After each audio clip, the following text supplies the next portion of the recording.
હા કે બોલો લે આપણે મોનોસેકેરાઇડ થી શરૂઆત કરવાની છે। મોનોસેકેરાઇડ એટલે શું? મોનોસેકેરાઇડ કોને કહેવાય? મોનોસેકેરાઇડના કેટલા પ્રકારો છે આપણે રિવિઝન રૂપે જોઈ જઈએ કે કાર્બોદિતને આપણે કાર્બોહાઈડ્રેટ તરીકે પણ ઓળખી શકીએ। કાર્બોદિતને ત્રણ પ્રકારોની અંદર વર્ગીકૃત કર્યા હતા આપણે, મોનોસેકેરાઇડ, ઓલિગોસેકેરાઇડ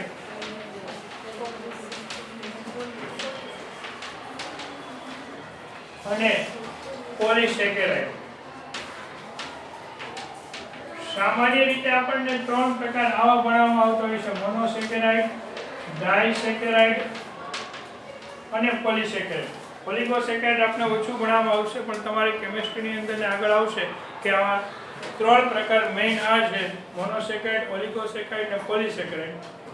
મોનોસેકેરાઇડ કોને કહેવાય? તો કે પોલિસેકેરાઇડનું જળ વિભાજન કરીએ ત્યારે એની જે અંતિમ નિપજ મળે કે જેનું જળ વિભાજન હવે થઈ શકતું નથી, જેનું જળ વિભાજન શક્ય નથી, આને મોનોસેકેરાઇડ તરીકે ઓળખવામાં આવે છે। બરાબર? ઓલિગોસેકેરાઇડ કોને કહેવાય? 2 થી 10 મોનોસેકેરાઇડના અણુઓ, 2 થી 10 મોનોસેકેરાઇડના અણુઓ એકબીજા સાથે જોડાઈ જાય અને જે રચના બને તેને ઓલિગોસેકેરાઇડ તરીકે ઓળખાય। જો 2 મોનોસેકેરાઇડના અણુઓ જોડાઈ જાય ત્યારે એને ડાઇસેકેરાઇડ કહેવાય।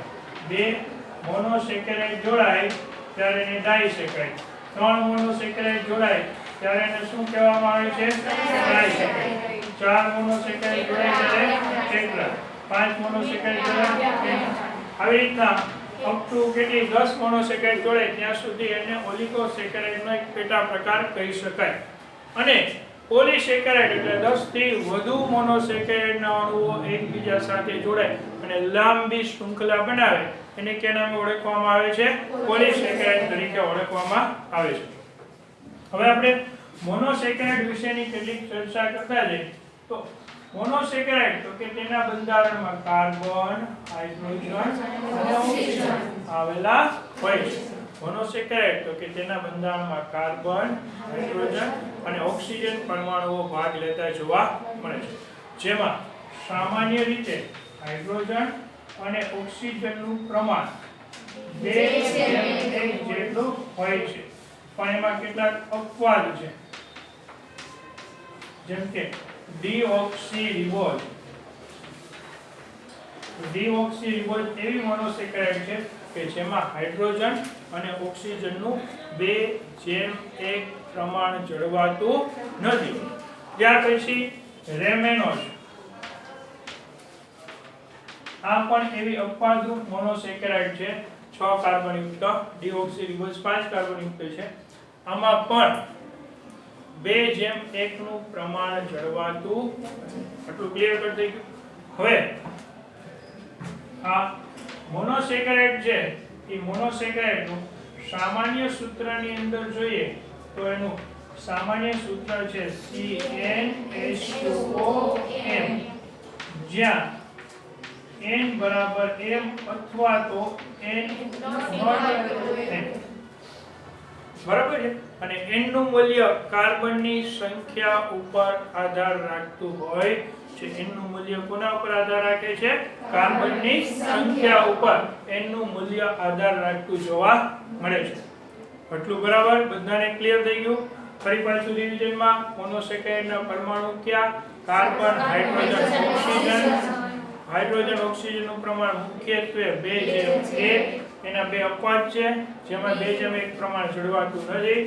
મોનોસેકેરાઇડનું સામાન્ય સૂત્ર CnH2OM, જ્યાં n m અથવા તો n m। એ કેમાં હશે n m? તો કે ડીઓક્સીરિબોઝ અને રેમેનોઝ। હવે મોનોસેકેરાઇડના કેટલાક ગુણધર્મની ચર્ચા કરીએ તો પહેલો ગુણધર્મ સ્વાદે ગળિયા હોય છે, મીઠા સ્વાદે ગળિયા હોય છે મોનોસેકેરાઇડ, બરાબર છે। બીજું, તમામ મોનોસેકેરાઇડ પાણીમાં દ્રાવ્ય છે, મોનોસેકેરાઇડ બધા જ પાણીમાં છે એ કેવા જોવા મળે છે? દ્રાવ્ય. બધા જ મોનોસેકેરાઇડ પાણીમાં દ્રાવ્ય જોવા મળે છે. બરાબર. પછી ત્રીજું, મોનોસેકેરાઇડ કોષરસ પટલમાંથી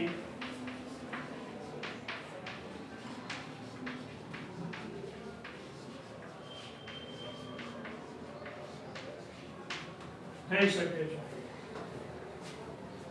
આપણે કોષરસ પટલની રચના 8મા પાઠમાં ભણ્યા ત્યારે આવ્યું હતું કે માત્ર ને માત્ર મોનોમર અણુઓને જ કોષરસ પટલ પ્રવેશ કરવા દે, બાકીના બરોબર છે ડાય સ્વરૂપ કે પોલી સ્વરૂપના અણુઓને કોષરસ પટલ પ્રવેશ કરવા દેતું નથી. એટલે કોષરસ પટલમાંથી મોનોસેકેરાઇડ બધાય પસાર થઈ શકે, પણ ઓલિગોસેકેરાઇડ અથવા તો પોલિસેકેરાઇડ એક પણ કોષરસ પટલમાંથી ડાયરેક્ટલી સીધા પ્રસરણ દ્વારા પસાર થઈ શકશે નહીં. પછી મોનોસેકેરાઇડ ક્રિયાશીલ સમૂહને આધારે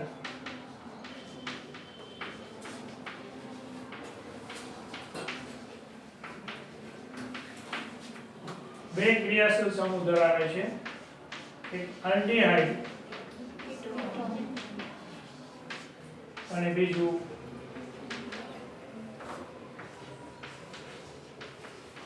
કીટોન. એને આધારે મોનોસેકેરાઇડના બે પ્રકાર પડે છે, આલ્ડોજ શર્કરા અને કીટોન શર્કરા. આલ્ડીહાઇડ ક્રિયાશીલ સમૂહ હોય તો આલ્ડોજ શર્કરા અને કીટોન ક્રિયાશીલ સમૂહ હોય તો કીટોન શર્કરા. બરાબર છે. હવે મોનોસેકેરાઇડના કાર્બનને આધારે પ્રકાર.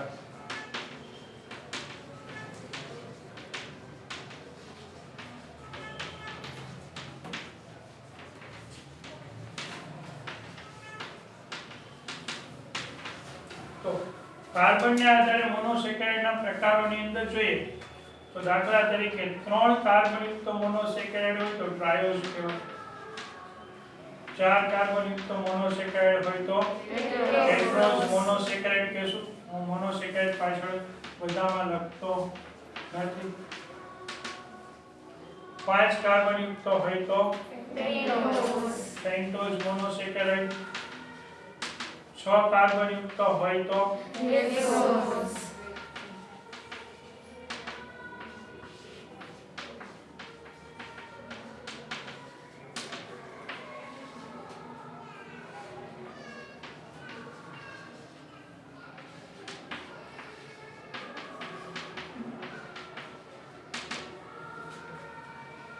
આ પ્રકારે કાર્બનને આધારે મોનોસેકેરાઇડ છે આપણને જુદા જુદા પ્રકારોમાં વહેંચાયેલા દેખાય. ટ્રાયોઝ મોનોસેકેરાઇડ કે ટ્રાયોઝ શર્કરા એટલે આપણે ખબર પડી જાય કે ટ્રાયોઝ શર્કરા એટલે એમાં કેટલા કાર્બન હશે? 3. આપણે એમ કે ટેટ્રોઝ શર્કરા તો કેટલા કાર્બન હશે? 4. આપણે એમ કે પેન્ટોઝ શર્કરા તો કેટલા કાર્બન હશે? 5. હેક્ઝોઝ શર્કરા કે તો 6. હેપ્ટોઝ શર્કરા કે તો 7. અને ઓક્ટોઝ શર્કરા કે તો 8. દરેકે દરેક મોનોસેકેરાઇડ પાસે બે ક્રિયાશીલ સમૂહ હોય. દરેક મોનોસેકેરાઇડ પાસે બે ક્રિયા, કાં તો મોનોસેકેરાઇડ આલ્ડોજ પ્રકારનો ક્રિયાશીલ સમૂહ ધરાવતી હશે કાં તો કીટોઝ પ્રકારનો. તો એના આધારે ફરી પાછા આલ્ડોજ પ્રકારનો સમૂહ ધરાવતી હોય તો આનો પ્રકાર પડે આલ્ડોટ્રાયોઝ. કીટોઝ પ્રકારનો સમૂહ ધરાવતી તો કીટોટ્રાયોઝ. એવી રીતના 4 કાર્બન યુક્ત હોય તેનો પ્રકાર શું પડશે? આલ્ડોટેટ્રોઝ અને કીટોટેટ્રોઝ. પછી 5 કાર્બન યુક્તના કયા બે પ્રકાર પડશે? આલ્ડોપેન્ટોઝ અને કીટોટેટ્રોઝ. 6 કાર્બનના આલ્ડોપેન્ટોઝ અને કીટોટેટ્રોઝ. પછી 7 કાર્બનના આલ્ડોહેપ્ટોઝ અને કીટોટેટ્રોઝ. Very good. બધા તમને આવડી ગયા. બરોબર. હવે આપણે મોનોસેકેરાઇડમાં ટ્રાયોઝ શર્કરાનું એક અણુસૂત્ર શીખીએ. મોનોસેકેરાઇડનું સામાન્ય સૂત્ર શું છે? CnH2OM. તો હવે આપણે ટ્રાયોઝ શર્કરાનું જો અણુસૂત્ર મોનોસેકેરાઇડનું શીખવું હોય તો અહીંયા n બરાબર શું થશે? 3. ટ્રાયોઝ શર્કરા માટે n બરાબર 3. તો 3 મૂકશો એટલે C3H6O3. આ ટ્રાયોઝ શર્કરાનું અણુસૂત્ર થાય.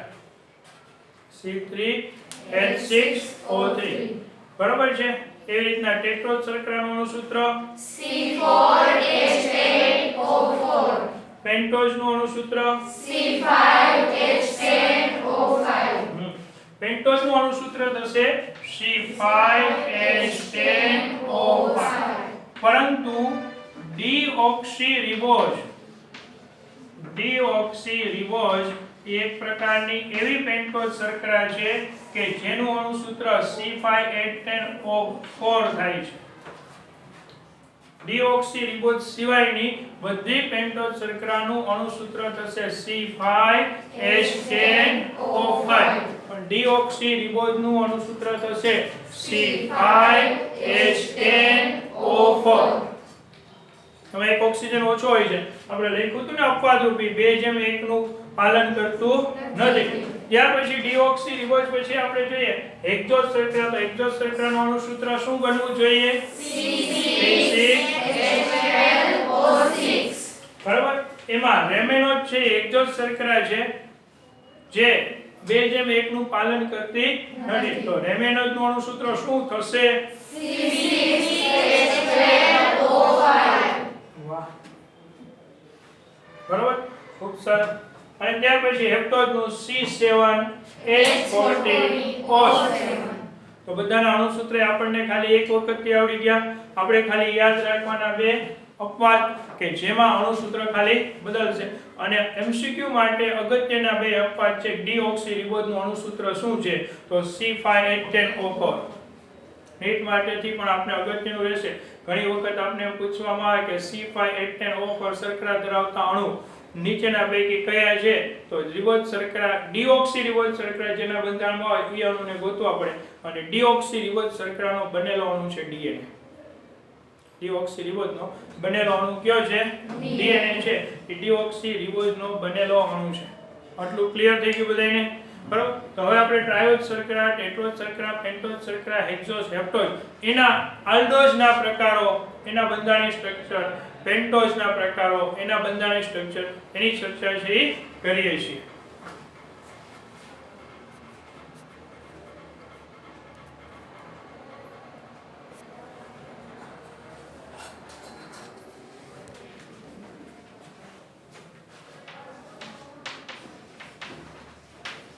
ટ્રાયોઝ મોનોસેકેરાઇડ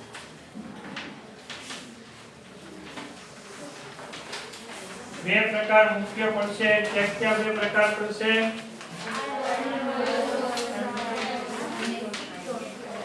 આલ્ડો ટ્રાયોઝ અને કીટો ટ્રાયોઝ બરાબર આલ્ડો ટ્રાયોઝ નું ઉદાહરણ છે ગ્લિસરાલ્ડીહાઇડ આલ્ડો ટ્રાયોઝ ના એક્ઝામ્પલ છે ગ્લિસરાલ્ડીહાઇડ અને કીટો ટ્રાયોઝ નું એક્ઝામ્પલ છે ડાયહાઇડ્રોક્સીએસીટોન ડાયહાઇડ્રોક્સીએસીટોન ટોન પણ એસી વાળો હોવો જોઈએ બરાબર આલ્ડો ટ્રાયોઝ ગ્લિસરાલ્ડીહાઇડ નું અણુસૂત્ર શું થશે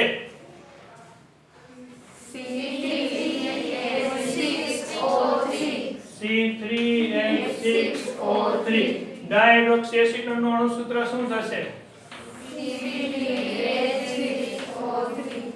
બેના અણુસૂત્ર સરખા જો અણુસૂત્ર સરખા હોય ઓકે સોરી જો અણુસૂત્ર સરખા હોય પણ બંધારણીય સૂત્ર જુદા જુદા હોય તો આવા અણુઓને એકબીજાના સમઘટકો તરીકે ઓળખવામાં આવે મીન્સ કે ગ્લિસરાલ્ડીહાઇડ અને ડાયહાઇડ્રોક્સીએસીટોન એકબીજાના સમઘટકો છે હવે આપણે એનું બંધારણીય સ્ટ્રક્ચર જોઈ લઈએ ગ્લિસરાલ્ડીહાઇડ ટ્રાયોઝ શર્કરા છે કેટલા કાર્બન હોય 3 આલ્ડીહાઇડ ક્રિયાશીલ સમૂહ પહેલા સ્થાને હોય બરાબર છે બાકી HOH અને HOH અને H હવે આને આખું HOH ના લખવું હોય તો અહીંયા ભેગું CH2OH એમ પણ લખી શકીએ જો CH2 આપણે હાઇડ્રોજન ને ભેગા કરી નાખીએ તો CH2OH આ ગ્લિસરાલ્ડીહાઇડ નું બંધારણીય સ્ટ્રક્ચર થઈ એવી રીતના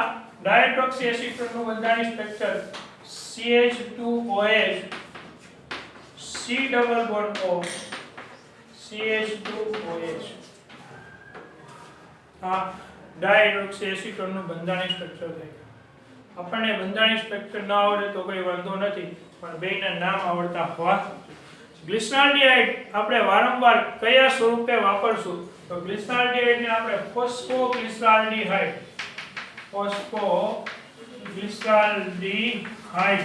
સ્વરૂપે વાપરશું. સામાન્ય રીતે એને PgAl તરીકે ઓળખાય છે, ફોસ્ફોગ્લિસરાલ્ડિહાઇડ. અને આ સ્વરૂપ છે એ આપણને પ્રકાશ સંશ્લેષણમાં વધુ ઉપયોગી સ્વરૂપ થશે. પ્રકાશ સંશ્લેષણમાં ઉપયોગી ટ્રાયોડ શર્કરાની વાત આવશે ત્યારે સૌથી વધુ ઉપયોગી ટ્રાયોડ શર્કરા થશે PgAl, ફોસ્ફોગ્લિસરાલ્ડિહાઇડ. એને PgAl વાંચવું, પાગલ કોઈએ વાંચવું. બરાબર. ત્યાર પછી ડાયહાઇડ્રોક્સી એસિટોન નું ફોસ્ફેટ યુક્ત જે સ્વરૂપ છે એ સ્વરૂપને બરાબર છે ડાયહાઇડ્રોક્સી એસિટોન ફોસ્ફેટ, ડાયહાઇડ્રોક્સી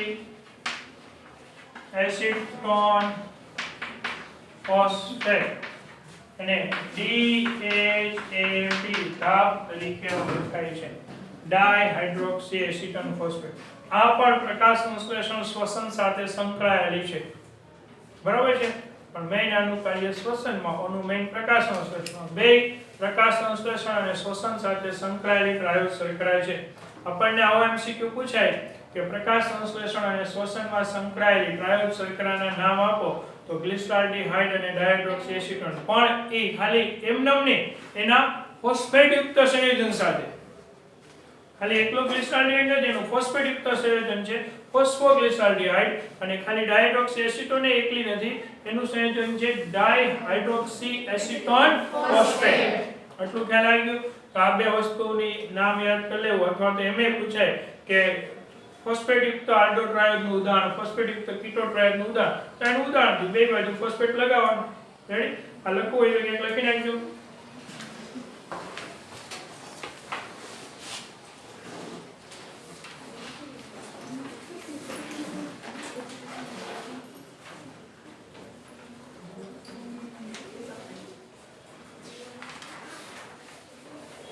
તમને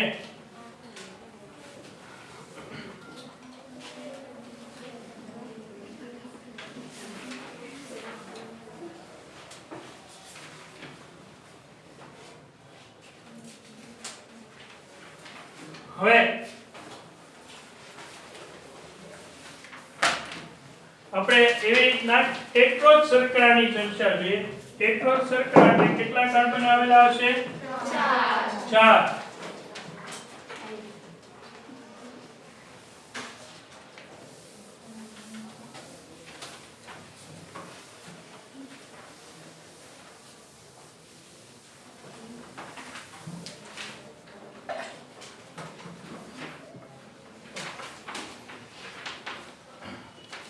ટેટ્રોડ મોનોસેકેરાઇડને બે પ્રકાર પડશે, આલ્ડોટેટ્રોડ અને કીટોટેટ્રોડ.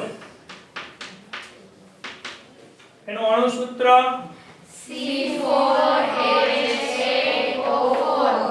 આનું અણુસૂત્ર C4H8O4.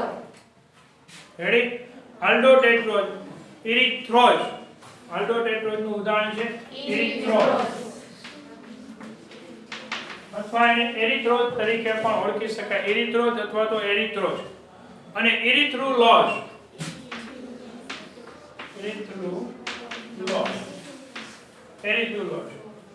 આ બે આલ્ડોટેટ્રોઝ અને કીટોટેટ્રોઝ ના ઉદાહરણ છે. એના બંધારણીય સ્ટ્રક્ચર પહેલા જેવા જ. આપણે આલ્ડીહાઇડ, ગ્લિસરાલ્ડિહાઇડ નું બંધારણીય સ્ટ્રક્ચર આવડે છે. એ કેવું હતું? CH અને CH2OH. આમાં 4 કાર્બન હોય ને, એટલે એક વખત CH વધારે. બરાબર છે.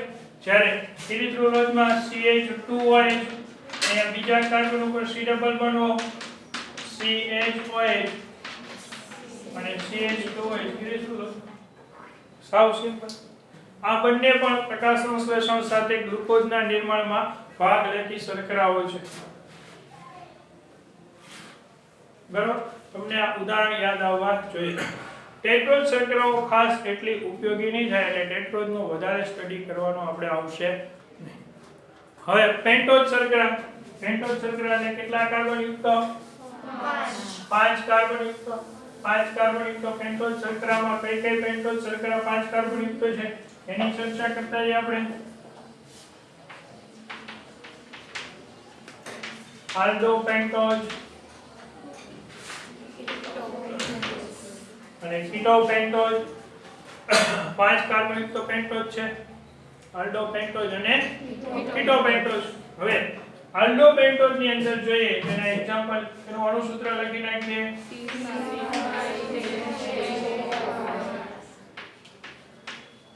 અપવાદ આપને ખબર છે ડીઓક્સી રિબોઝ. કીટોપેન્ટોજ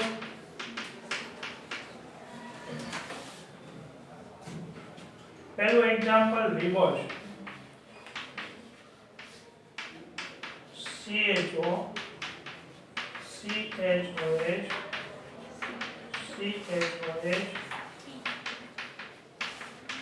અને CH2OH. આ બંધારણીય સૂત્ર આવી રીતના કેમ રચાય છે, કયા કારણોસર આવી રીતના ગોઠવણી છે, કોઈ ડાબી બાજુએ હોય તો શું કહેવાય, જમણી બાજુએ શું કહેવાય, આની બધી સમજૂતી કેમિસ્ટ્રીમાં આવશે. કારણ કે કેમિસ્ટ્રીની પ્યોર વસ્તુ થઈ ગઈ એટલે આપણે અત્યારે એમાં પડતા. હવે રિબોઝ પછી બીજી આલ્ડોપેન્ટોજ છે ડીઓક્સી રિબોઝ. એ પહેલા રિબોઝ વિશેની બધી માહિતી જોઈ લઈએ કે રિબોઝ આરએનએ ના બંધારણમાં હોય છે.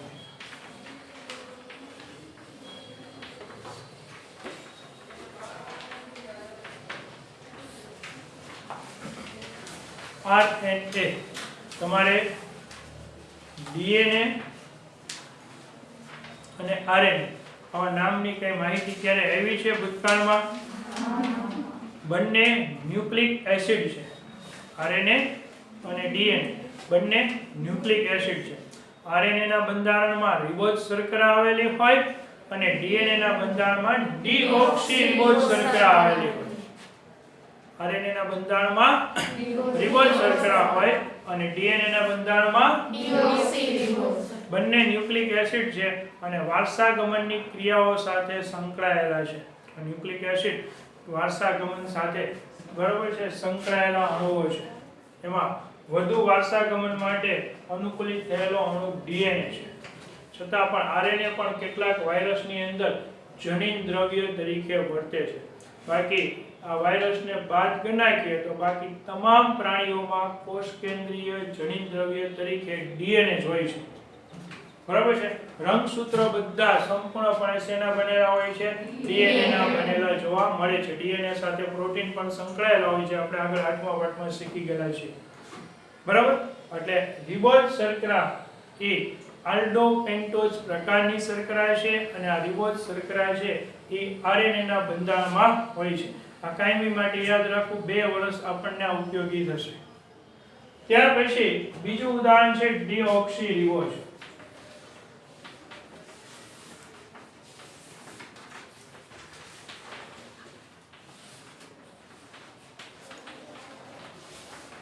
ડીઓક્સી રિબોઝમાં બીજા સ્થાને બંને બાજુએ હાઇડ્રોજન હોય છે. બાકીનું સંપૂર્ણપણે બંધારણીય સ્ટ્રક્ચર છે એ રિબોઝ જેવું જોવા મળે છે. 5 કાર્બન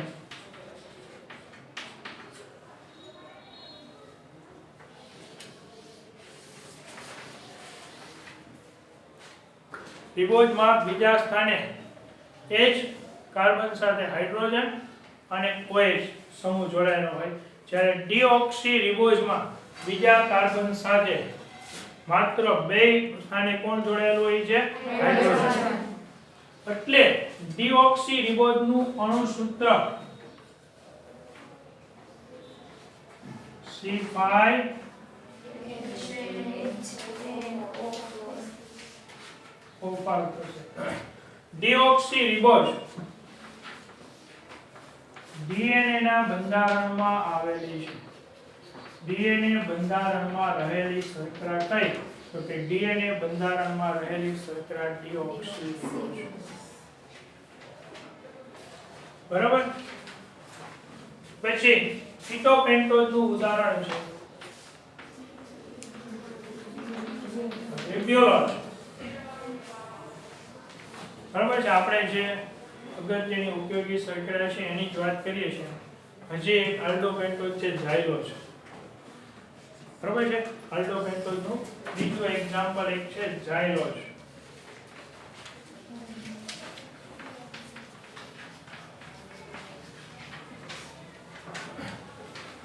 રિબોઝ, ડીઓક્સીરિબોઝ ને ઝાયલોઝ ત્રણ આલ્ડોપેન્ટોઝ છે.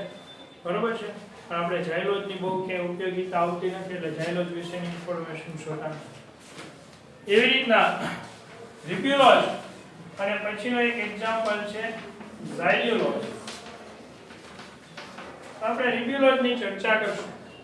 Ribulose CH2OH C11C HOH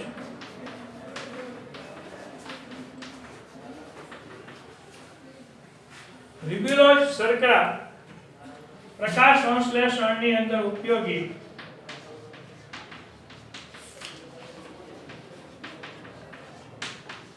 ribulose biphosphate ના બંધારણમાં હોય છે. રિબ્યુલોઝ શર્કરા પ્રકાશ સંશ્લેષણનો અંધકાર પ્રક્રિયાનો પ્રક્રિયક છે. પ્રકાશ સંશ્લેષણના બે તબક્કા છે.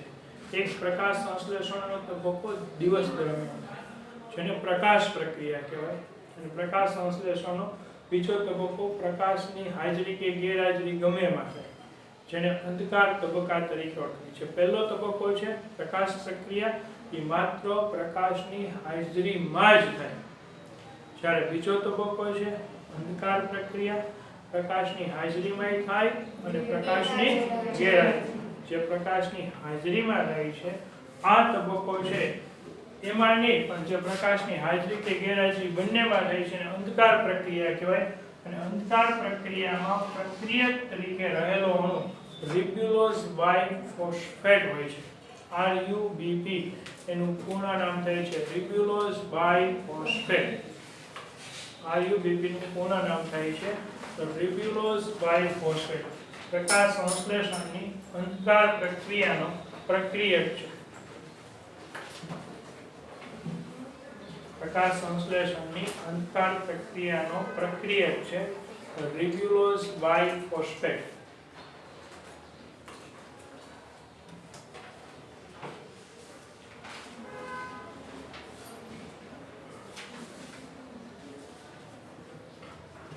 આટલું ક્લિયર થઈ ગયું બધાને? બરાબર. આ પ્રકાશ સંશ્લેષણની પ્રક્રિયા ફરી પાછી અંધકાર પ્રક્રિયા બે પ્રકારમાં વહેંચાય છે. C3 પથ અને C4 પથ. એના વિશે આપણે 13મા પાઠમાં શીખશું. એમાં RUBP છે એ C3 પથમાં મુખ્ય પ્રક્રિયક તરીકે આવે છે. એ આગળ ઉપર જોશું પણ અત્યારે આટલું યાદ હોય તો પણ ચાલશે. હવે પછી કઈ શર્કરા આવશે? હેક્ઝોઝ શર્કરા. ઝાયલ્યુલોઝ ને આપણે નથી પણ ખાલી નામ આવડે એટલે પણ.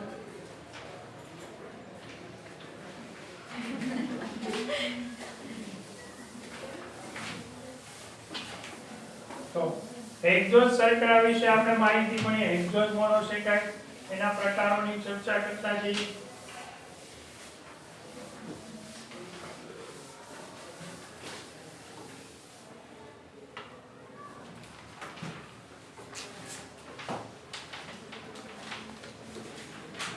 જે લોકો ઘરે બેઠા છે અને વિડીયોમાં જોઈ છે અને આ બધા પ્રકારોના ઉદાહરણો ખાસ પાકા કરી નાખવા, નહીંતર પછી આ ચેપ્ટરમાં આગળ કંઈ ખબર પડશે નહીં. બરાબર? હો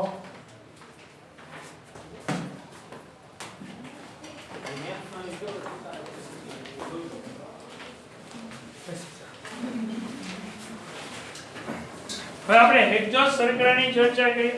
હેક્ઝોઝ મોનોસેકારાઇડ બે પ્રકારની અંદર વહેંચાઈ જાય છે. કયા બે પ્રકારમાં હેક્ઝોઝ મોનોસેકારાઇડ વહેંચાઈ જતી હશે? હમણાં આપકો બોલી જશે. બોલો જી. બોલવાનું હતું એટલે ઘરે વાળાને હરખાય સંભળાય. આલ્ડોહેક્ઝોઝ અને કીટોહેક્ઝોઝ. આલ્ટો એક્ઝોઝના ઉદાહરણ તરીકે જોતા જાય તો સૌથી પહેલું ગ્લુકોઝ, બીજું એક્ઝામ્પલ ગેલેક્ટોઝ, ત્રીજું એક્ઝામ્પલ મેનોઝ. આ બધાયને એકબીજાના સમઘટકો કહેવાય ને, કારણ કે બધાનું અણુસૂત્ર C6H12O6. કીટો એક્ઝોઝનું ઉદાહરણ છે ફ્રુક્ટોઝ અને રેમેનોઝ.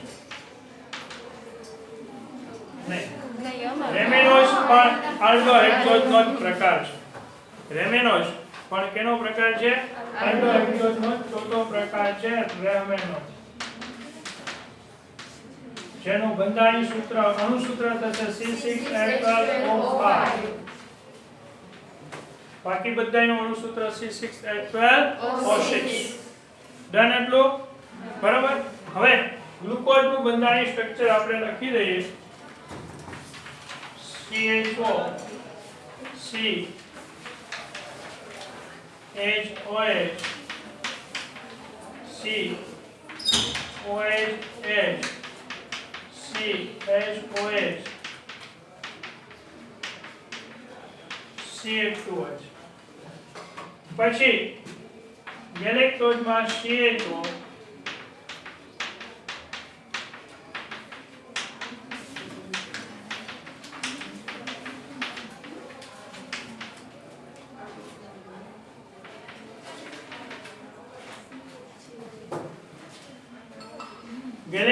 ગ્લુકોઝમાં ત્રીજા કાર્બન ઉપર HOH ની ગોઠવણી ઉલટી હોય, ગેલેક્ટોઝમાં ત્રીજા અને ચોથા કાર્બન ઉપર HOH ની ગોઠવણી ઉલટી હોય. બરાબર. મેનોઝમાં બીજા અને ત્રીજા કાર્બન ઉપર ગોઠવણી ઉલટી થઈ જાય. એટલે મેનોઝનું બંધારણીય સ્ટ્રક્ચર આવું થશે. CHO COH COH HOH CH2OH. આ મેનોઝ. અને રેમેનોઝ ની અંદર બીજા કાર્બન ઉપર ખાલી HH જ રહેશે, એક ઓક્સિજન દૂર થઈ જશે, એટલે એનું અણુસૂત્ર બદલી જાય છે. બરાબર ને? રેમેનોઝમાં મેનોઝ કરતા અહીંયા ખાલી HH આવશે, એટલે એનું સૂત્ર થઈ ગયું રેમેનોઝ. પણ આપણે રેમેનોઝનું મેનોઝનું એનું કોઈનું બંધારણીય સ્ટ્રક્ચર ગોખવાની જરૂરિયાત નથી. ખાલી આપણે રેમેનોઝનું અણુસૂત્ર યાદ રહે એટલે હાલે. આપણે જે કાંઈ વસ્તુ પાકી કરવાની છે ગ્લુકોઝ અને ગેલેક્ટોઝ. ફ્રુક્ટોઝ કીટોઝ શર્કરા છે, એટલે CH2OH C double bond O C OH CHOH CHOH અને CH2OH ફ્રુક્ટોઝ. તો આ હેક્ઝોઝ શર્કરા થઈ. આવી રીતના હેપ્ટોઝ શર્કરા પણ બે પ્રકારોની અંદર વહેંચાય, આલ્ડો હેપ્ટોઝ અને કીટો હેપ્ટોઝ. બરાબર છે? તો આ મોનોસેકેરાઇડ, એના પ્રકારો, એના ઉદાહરણો અને એના બંધારણીય સ્ટ્રક્ચર સાથેની મોનોસેકેરાઇડની ચર્ચા આપણી અહીંયા થઈ છે પૂર્ણ. હવે આપણે મોનોસેકેરાઇડ પછી આગળ ઓલિગોસેકેરાઇડમાં વધવાના છીએ. તો ઓલિગોસેકેરાઇડ એટલે શું? તો કે 2 થી 10 મોનોસેકેરાઇડના અણુઓ એકબીજા સાથે જોડાઈને જે શૃંખલા બનાવે એને ઓલિગોસેકેરાઇડ કહેવાય. ઓલિગોસેકેરાઇડ જો બે મોનોસેકેરાઇડના અણુઓ એકબીજા સાથે જોડાઈને જે રચના બનાવે ને ડાયસેકેરાઇડ. આપણે અભ્યાસમાં માત્ર ડાયસેકેરાઇડની ચર્ચાઓ કરવાના છીએ કે ડાયસેકેરાઇડ કઈ રીતના રચાય છે, સૌથી પ્રચલિત સરળ ડાયસેકેરાઇડ કઈ છે અને એના બંધારણીય સ્ટ્રક્ચર છે એ કેવા બને છે, એ ડાયસેકેરાઇડની ચર્ચા કરશું. એ પહેલા આપણે મોનોસેકેરાઇડના જે બંધારણીય સ્ટ્રક્ચર છે એના ચક્રીય સ્વરૂપોની ચર્ચા શીખવાના છીએ કે એના બંધારણીય સ્વરૂપ હોય એના ચક્રીય સ્વરૂપ કઈ રીતના રચાઈ શકે. બરાબર? જે આપણે આપણા નેક્સ્ટ લેક્ચરની અંદર જોવાના છીએ કે ચક્રીય સ્વરૂપો કઈ રીતના રચાઈ શકે. અને બીજું આપણે જે મટીરીયલ મોકલાવેલું છે એની બધાએ ઘરે બેઠા હોય એને ઝેરોક્ષ કાઢી લેવી. નહીંતર આ બધું લખવું પડશે, ઓલું તેમાં લખેલું હશે.